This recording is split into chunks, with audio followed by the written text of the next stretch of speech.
ശരിക്ക് കഴിച്ചോട്ടാ. കല്യാണത്തിന് മുന്നേ ബോഡി ഒന്ന് ഡെവലപ്പാക്കി എടുക്കാനുള്ളതാ. കാതിലേക്ക് അവൻ്റെ നിശ്വാസം ഏറ്റതും അന്ന വിറച്ചുപോയി.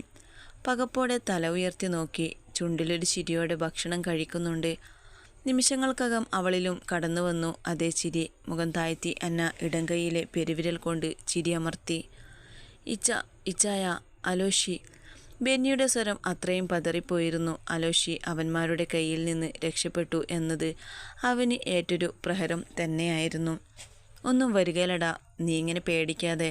നീ ഇപ്പോൾ നിൽക്കുന്നിടം കണ്ടെത്താൻ അലോഷി എന്നല്ല, അവൻ്റെ അപ്പനായ ജേക്കബിന് പോലും കഴിയുകയില്ല. പോരെ? അലക്സ് മദ്യത്തിൻ്റെ ഗ്ലാസ് ചുണ്ടോട് മുട്ടിച്ച് മുത്തിക്കുടിച്ചു ബെന്നിക്ക് ധൈര്യം പകർന്നു. എങ്കിലും ഇച്ചായ, മേരി അവളെല്ലാം അറിയുമ്പോൾ എന്നെ വെറുക്കുകയല്ലേ? അലോഷിയിൽ നിന്ന് അവളെ അകറ്റി എനിക്ക് തരാമെന്ന് പറഞ്ഞിട്ടിപ്പോൾ മേരി എന്നിൽ നിന്ന് അകലും ഇച്ചായ. ആദ്യം വിഷണ്ണനായി പറഞ്ഞു തുടങ്ങിയതാണെങ്കിലും ബെന്നിയിൽ അവസാനമെത്തിയപ്പോൾ ദേഷ്യം നിറഞ്ഞു. കുറച്ച് ദിവസമായി അലോഷിയെ അവനറിയാതെ പിന്തുടരുന്നതിലൂടെയാണ് ബെന്നി ജെറിയുടെ മരണകാരണം അറിയുന്നത്.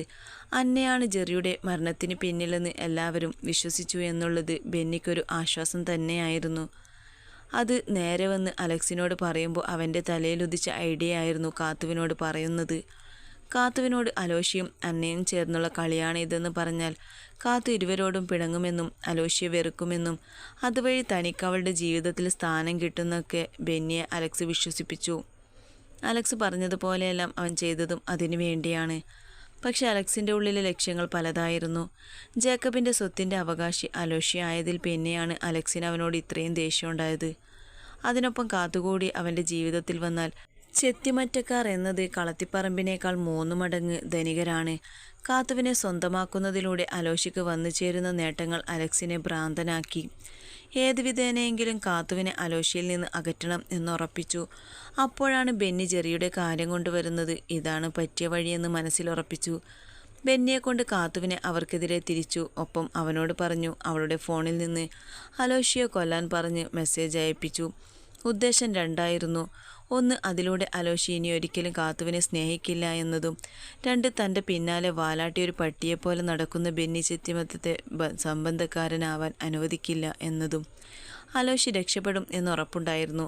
അതിലൂടെ അവനെ കൊല്ലാൻ ഏൽപ്പിച്ചത് കാതറിനാണ് എന്ന് അലോഷി വിശ്വസിക്കുകയും ബെന്നി അവളെ ചതിച്ചതാണെന്ന് കാതറിൻ അറിയുകയും ചെയ്യുമെന്ന് അലക്സിന് ഉറപ്പുണ്ടായിരുന്നു. വിചാരിച്ച കാര്യങ്ങളെല്ലാം നടന്നതിൻ്റെ സന്തോഷത്തിൽ അലക്സ് സീറ്റിലേക്ക് ചാഞ്ഞിരുന്നു.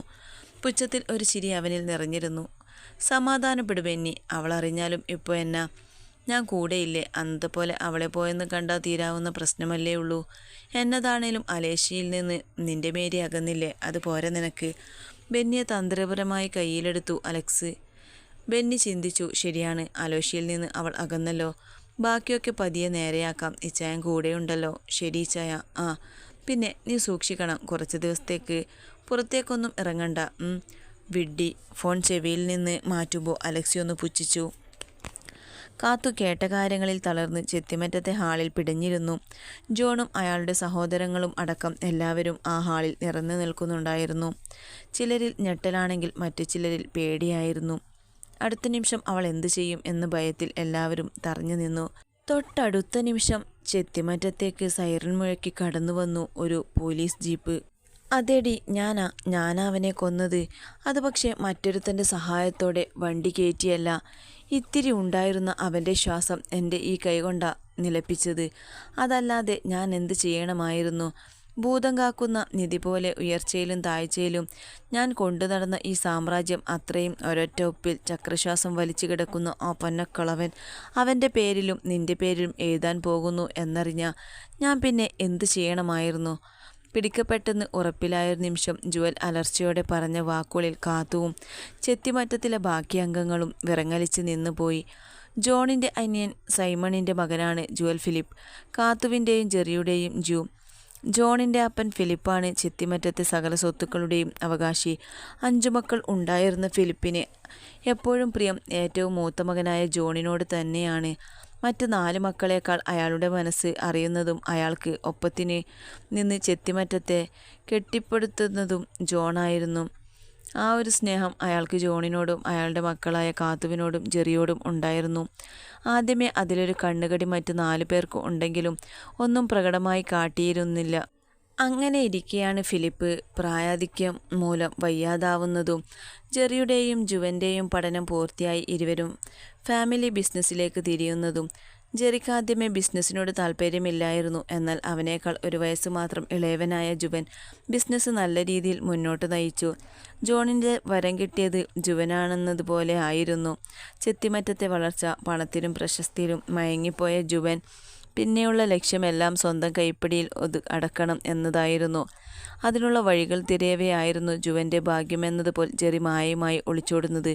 സത്യത്തിൽ അതൊരു ഒളിച്ചോട്ടമായിരുന്നില്ല. വീട്ടിൽ വന്ന് എല്ലാവരോടും നടന്ന കാര്യങ്ങൾ വ്യക്തമായി പറഞ്ഞത് തന്നെയായിരുന്നു ജെറി. പക്ഷേ അന്യമതത്തിൽപ്പെട്ട ഒരു പെണ്ണിനെ ചെത്തിമറ്റത്ത് സ്വീകരിക്കാൻ തയ്യാറല്ല എന്ന് തീർത്ത് പറഞ്ഞു അവർ. ജെറി വീട്ടിൽ നിന്ന് പിണങ്ങി മാറി നിന്നപ്പോൾ ജുവൻ ശരിക്കും സന്തോഷിച്ചിരുന്നു. ജെറിയെ ഇനി ഒരിക്കലും അവർ ചെത്തിമറ്റത്തുകാർ സ്വീകരിക്കില്ല എന്ന് വിശ്വസിച്ചു. വർഷങ്ങൾ മുന്നോട്ട് നീങ്ങിയ സുഖവും സൗഭാഗ്യവും ജുവനെ കൂടുതൽ അത്യാഗ്രഹിയാക്കി. പക്ഷേ ഫിലിപ്പിനും ജോണിനും ഇനിയും ജെറിയെ പിരിഞ്ഞിരിക്കാൻ കഴിയുമായിരുന്നില്ല. അവനെ തിരികെ വിളിച്ചു. അതിൽ എതിർപ്പ് പ്രകടിപ്പിച്ച് മുന്നോട്ട് വന്ന മറ്റുള്ളവരെ ഫിലിപ്പ് അയാളുടെ വാക്കുകൊണ്ടടക്കി നിർത്തി. ഫിലിപ്പിൻ്റെ സ്വത്തുക്കൾ ഭാഗം വെച്ച് എല്ലാ മക്കൾക്കും അയാളുടെ ഇഷ്ടത്തിന് ഓരോ പങ്ക് നൽകുമെന്ന്. തൻ്റെ കഷ്ടപ്പാടുകളുടെ പങ്ക് ജെറിക്ക് കിട്ടുന്നതിൻ്റെ ജുവന് എതിർപ്പ് തോന്നി. അതിനേക്കാളുപരി ഏതോ അഷ്ടിക വകയില്ലാത്ത അവൻ്റെ പെണ്ണും ഇനി മുതൽ ചെത്തിമറ്റത്തുണ്ടാവും എന്ന് അയാൾ പറഞ്ഞതോടെ ജുവൻ്റെ സമനില തെറ്റി. പിന്നെല്ലാം ജുവൻ്റെ പ്ലാൻ പ്രകാരമായിരുന്നു. ഒരു ആക്സിഡൻറ്റ്. കൃത്യസമയത്ത് സംഭവസ്ഥലത്തെത്തിയതും അവനെ അടുത്തുള്ള ഹോസ്പിറ്റലിൽ എത്തിച്ചതും അവൻ്റെ ജീവൻ തൻ്റെ കൈകൊണ്ടെടുത്തതും വളരെ സൂക്ഷ്മമായി ആയിരുന്നു. നിമിഷങ്ങൾക്ക് ജോണും ബാക്കിയുള്ളവരും എത്തി. ആക്സിഡൻ്റ് ആയതാണെന്നും കീറിമുറിച്ച് അവനെ ഒന്നുകൂടി വേദനിപ്പിക്കാൻ ഇട്ടുകൊടുക്കണോ എന്നുള്ള ചോദ്യത്തിലും ജോൺ പോസ്റ്റ്മോർട്ടം വേണ്ട എന്ന് പറഞ്ഞ് തിരികെ കൊണ്ടുവന്നു. ഹോസ്പിറ്റലുകാർക്ക് വേണ്ട പണം ജുവൻ തന്നെ നൽകി. പക്ഷേ നിർഭാഗ്യവശാൽ മായയുടെയും കുഞ്ഞിനെയും കാര്യം അവൻ മറന്നു പോയിരുന്നു. അടക്കിൻ്റെ സമയം ചെത്തിമറ്റത്ത് അവളെ കണ്ടപ്പോഴാണ് അവൻ അവൻ്റെ മണ്ടത്തരം മനസ്സിലാക്കുന്നത്. എങ്കിലും ദുഃഖത്തിലായിരിക്കുന്ന ബാക്കിയുള്ളവരെ അവൾക്കതിൽ തിരിക്കാൻ അവന് പ്രയാസം ഉണ്ടായിരുന്നില്ല. അന്നവളെ ആട്ടിപ്പായിച്ചെങ്കിലും കാത്തു. അങ്ങനെ ഒരാൾ അന്വേഷിച്ചു തുടങ്ങിയപ്പോൾ മുതൽ ഉള്ളിൽ ഭയം നിറഞ്ഞു. ജെറിയുടെ അവസ്ഥയിൽ കുറച്ചുനാൾ മാനസികമായി കാത്തു മരവിച്ച അവസ്ഥയിലായിരുന്നു. പിന്നീട് അവളൊന്ന് ഓക്കെ ആയതും ചോദിച്ചത് ജെറിയുടെ പെണ്ണിൻ്റെ കാര്യമാണ്. അവളും അവനൊപ്പം മരിച്ചു എന്ന് പറഞ്ഞ് വിശ്വസിപ്പിച്ചെങ്കിലും മായയെ ഇനിയും ജീവനോടെ നിർത്തുന്നത് അപകടമാണെന്ന് അവന് മനസ്സിലായിരുന്നു. ജെറിയുടെ അപ്പനാണെന്നും അവളോട് ചെത്തിമറ്റത്തേക്ക് വരാനും ആവശ്യപ്പെട്ടു. കൊല്ലാൻ ആളെ ഏർപ്പാടാക്കി. അവൾ മരിക്കുന്നതിന് മുന്നേ അവളോടും ഒരുപക്ഷെ പിടിക്കപ്പെട്ടാലും തൻ്റെ അപ്പൻ്റെ പേര് സൈമണിൻ്റെ പേര് പറയണം എന്നും ജുവൻ ഏൽപ്പിച്ചിരുന്നു. മൊഴിയെടുക്കുന്നവരോട് കൂസലേതുമില്ലാതെ പറയുന്ന ജുവനെ കാണെ ഭ്രാന്ത് പിടിച്ചവനെ പോലെ സൈമൺ ഓടിയടുത്ത് അവൻ്റെ മുഖത്ത് ആഞ്ഞു പ്രഹരിച്ചു. കലിയൊടുങ്ങാത്തതുപോലെ വീണ്ടും വീണ്ടും അടിച്ചു. ദേഷ്യത്തോടെ അയാളെ പിന്നിലേക്ക് തള്ളിയതും സിയായവൻ്റെ കരണത്ത് കൈവീശിയൊന്ന് പൊട്ടിച്ചു. ചുണ്ടുപൊട്ടി ഒരു വശം കോടിപ്പോയിട്ടും അവൻ ചെയ്തതൊന്നും തെറ്റായി അവന് തോന്നുന്നേ ഉണ്ടായിരുന്നില്ല. ചുറ്റുമുള്ളവർക്ക് വിശ്വസിക്കാൻ കഴിയുന്നതായിരുന്നില്ല അതൊന്നും. ജോൺ വിങ്ങലോടെ ചെയറിലേക്ക് ചാഞ്ഞു. നെഞ്ചുരുകുന്ന വേദന. ജുവനാണിതിന് പിന്നിൽ നിന്ന് ആലോചിച്ച് പറഞ്ഞിട്ടും എവിടെയോ ഒരു പ്രതീക്ഷയുണ്ടായിരുന്നു. സൈമണിൻ്റെ പെറ്റ് ജെറിയായിരുന്നതുപോലെ താൻ ജെറിയേക്കാൾ സ്നേഹിച്ചതും വിശ്വസിച്ചതും ജുവനെയായിരുന്നു. അവൻ തന്നെ സ്വന്തം മകൻ്റെ ജീവനെടുത്തിരിക്കുന്നു. പിതൃഹൃദയം വേദനയാൽ പിടഞ്ഞു. ബാക്കിയുള്ളവരും അതേ ഞെട്ടലിൽ തന്നെയായിരുന്നു. ജെറിയുടെ അമ്മ തളർന്നു വീണു. ജുവൻ്റെ അമ്മച്ചി അവനെ പ്രാകുന്നും ശപിക്കുന്നും ഉണ്ടായിരുന്നു. കാത്തു യാതൊരു പ്രതികരണവുമില്ലാതെ അങ്ങനെയിരുന്നു. ചുറ്റും പുകമറ പോലെ മങ്ങലേറ്റ് മൂളൽ മാത്രം. വേണ്ട, ഒന്നുമില്ലേലും ഞാൻ നിൻ്റെ ചേട്ടനല്ലേടാ. ചേട്ടൻ നിക്കടാ അവിടെ. ഇന്ന് നിന്നെ കൊല്ലൂടാ തെണ്ടി. അച്ചാച്ച തിരിഞ്ഞു നോക്കല്ലേ, വരണുണ്ടേ. വേഗം ഓടിക്കോ, അല്ലെങ്കിൽ ഇപ്പോൾ കൊല്ലും. ഉയർന്നു കേൾക്കുന്ന ഭൂതകാലത്തിലെ ചിരിശകലങ്ങൾ. കാത്തുവിൻ്റെ കണ്ണ് മേലേക്ക് മറിഞ്ഞു. കാലുകൾക്ക് ബലം നഷ്ടമായി. നിമിഷനേരം കൊണ്ടവൾ നിലംപതിച്ചു. അപ്പോഴും ചെവിയിൽ ഒരു മൂളൽ പോലെ ജെറിയുടെ നേർത്ത ചിരി. തലമുടിയിൽ തണുത്ത വിരലുകളുടെ സ്പർശനം. കണ്ണുനീര് പാട ഒലിച്ച കണ്ണുകളിലും ആ തണുത്ത സ്പർശം അറിഞ്ഞതും അലോഷയുടെ ചുണ്ട് വിടർന്നു. നടുതളത്തെ ഒത്തനടുക്ക് അടുപ്പിച്ചിട്ടിരിക്കുന്ന 2 കട്ടിലിൽ ഒരു കട്ടിലാണ് അവൻ്റെ കിടപ്പ്.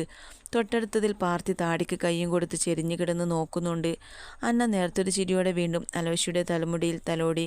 പാർത്തിയുടെ നോട്ടത്തിൽ അവളുടെ കവളുകൾ ചെറു ചുവപ്പ് പടർന്നിരുന്നു. രണ്ടും കൂടെ റൊമാൻസിക്കാനാണെങ്കിൽ ഒന്നെണീറ്റു പോവോ? മനുഷ്യനിവിടെ ആകെ തേഞ്ഞിരിക്കുമ്പോൾ തന്നെ വേണം രണ്ടിനും. ആദ്യം മുഖം ചുളിച്ച് അലറിയും പിന്നെ പെറുപെറുത്തും അലോഷി അന്നയുടെ നേർക്ക് കണ്ണുയർത്തി. നിന്നോട് ഞങ്ങൾ പറഞ്ഞോ ആ കൊച്ചിനെ വീട്ടിൽ നിന്ന് ഇറക്കി വിടാൻ? സ്വയമേ ഓരോന്ന് ചെയ്തിട്ട് ഇപ്പം നമ്മളെ പറഞ്ഞോ? അല്ലേടേ. പാർത്തി ചുണ്ടൊന്നു കൂട്ടി ചിരി കടിച്ചു പിടിച്ച് അന്നയെ നോക്കി. അവൾ കണ്ണുകൾ ചുരുക്കി അവനെ നോക്കുന്നുണ്ട്. പിന്നെ പാർത്തിയെ കൂർപ്പിച്ച് നോക്കുന്ന അലോഷിയെയും. ആണോടി, നിനക്കും അവൻ്റെ കൂടെ ചേർന്ന് എന്നെ കുറ്റപ്പെടുത്തണോ? അലോഷി കണ്ണു ചുരുക്കി അന്നയെ നോക്കി. അവൾ ആദ്യം ആണെന്ന് തലകുലുക്കിയെങ്കിലും പിന്നെ ഉടൻ അല്ല എന്ന് തല ചലിപ്പിച്ചിരുന്നു. പാർത്തി ചെറിയൊരു ശബ്ദത്തിൽ പൊട്ടിച്ചിരിച്ചു.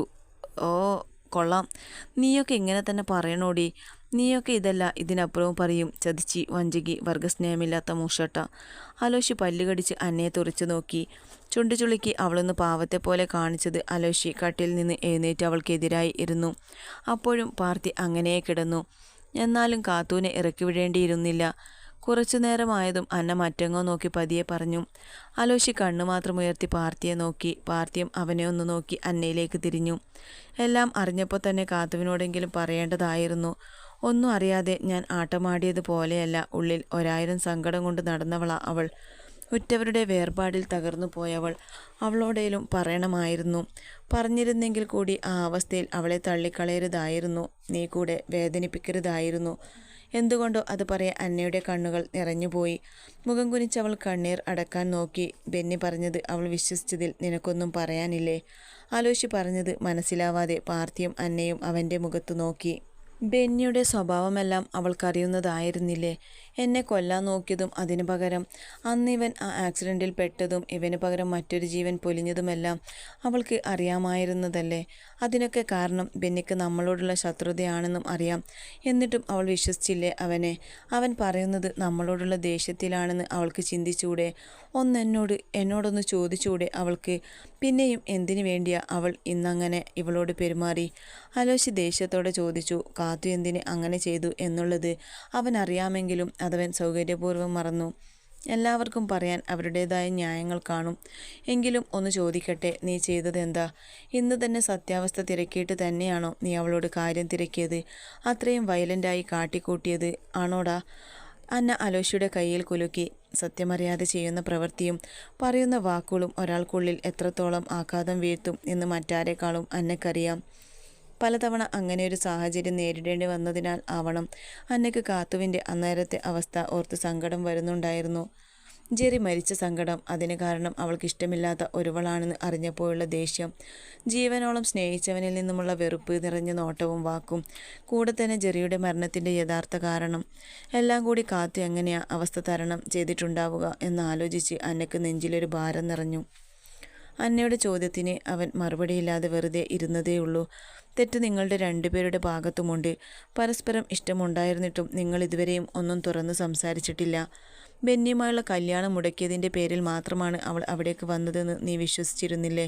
അവളോട് പെരുമാറിയത് അല്ലെന്ന് പറയാൻ പറ്റുമോ നിനക്ക്? അതങ്ങനെ തന്നെ ആയിരുന്നോ എന്ന് നീ ഒരിക്കൽ പോലും അവളോട് ചോദിച്ചിരുന്നില്ല. പക്ഷേ അവൾ പറയാതെ തന്നെ നിനക്കറിയാമായിരുന്നില്ലേ അല്ലു? അതുമാത്രമല്ല അതിൻ്റെ കാരണമെന്ന്. എടാ, നിന്നെ മാത്രം പ്രതീക്ഷിച്ച് നിന്നോടുള്ള പ്രണയത്തിൻ്റെ പേരിൽ മാത്രം അവിടേക്ക് വന്ന് താമസിച്ചവളുടെ ഉള്ളിൽ എന്താണെന്നറിയാൻ നീ ശ്രമിച്ചിരുന്നില്ല.